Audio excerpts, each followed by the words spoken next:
Hello, I'm Alicia and welcome to my YouTube channel. Well, today I want to show you my method for pressing flowers. So I'll show you the flowers that I'm going to pick from my own backyard.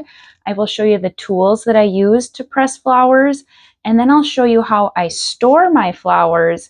And then in future videos, I'll show you some crafts that I use with the pressed flowers. Before we get started, I wanted to remind you of my website, aliciathecrafter.com, where I have all of my detailed crafting tutorials, and I have a new tutorial coming out soon, a series of crafts that are seasonal crafts titled Craft School.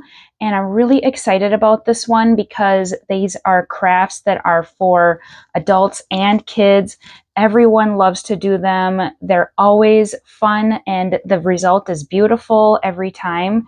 So it's not like those kindergarten crafts that are full of glue and glitter. These are just really pretty crafts that you want to have in your home and that you and your kids can be proud of. So check that out while you're there. I'm really excited. The fall series will be coming out soon, and then after that, the winter and the spring will follow.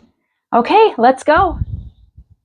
So with the daisies, you're going to want to choose one that is perfect, that doesn't have any browning on it yet, and that hasn't been eaten on by any bugs. I'm going to trim it down here, and then just so that I don't see the cutoff of that stem and the rest of my bouquet here, and then I will trim it up at the top for pressing purposes. And just below my daisies, I have a little weed growing.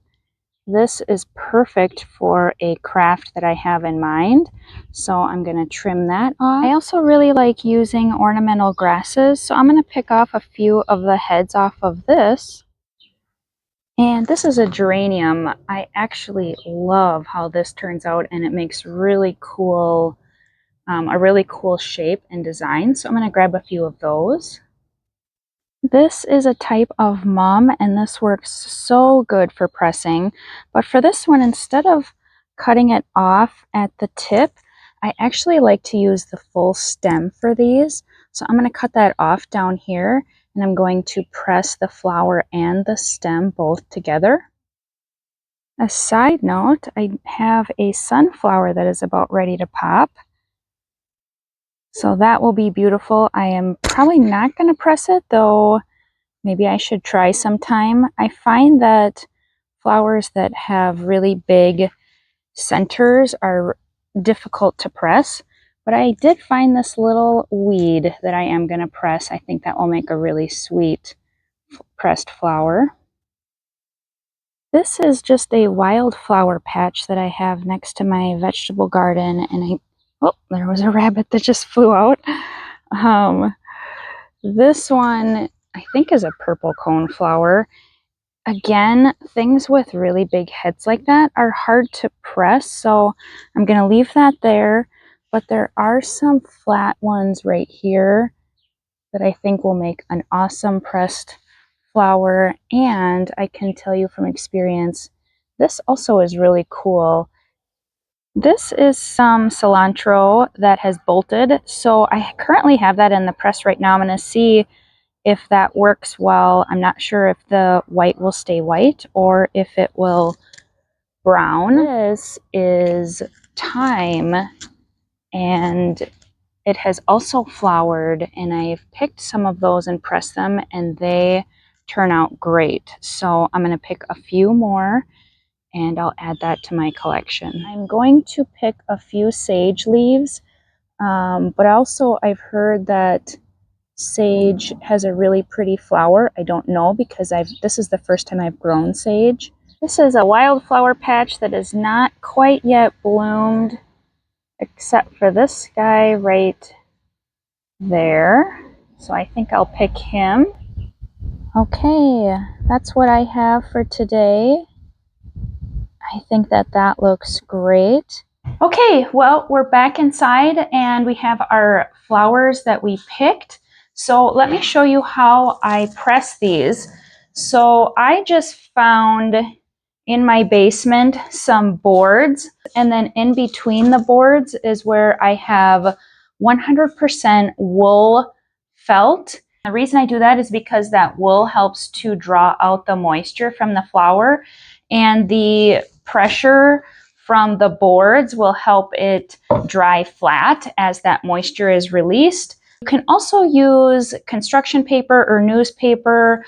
Once in a while, I'll use parchment paper in a pinch. I have a fresh piece of wool on top, and the way that we will press the flowers is by putting them face down onto our wool and then arranging them. One thing to note when you're arranging these is that you don't want them to be too close, because when you put the boards on top and they begin to press and flatten, they're going to spread out. So you want to make sure to have enough room for that. I think that's it. So should we start to assemble these? Okay, go ahead and lace them down. This one, we actually want to press this one this way because it's really long. It does not press very well that way. Perfect.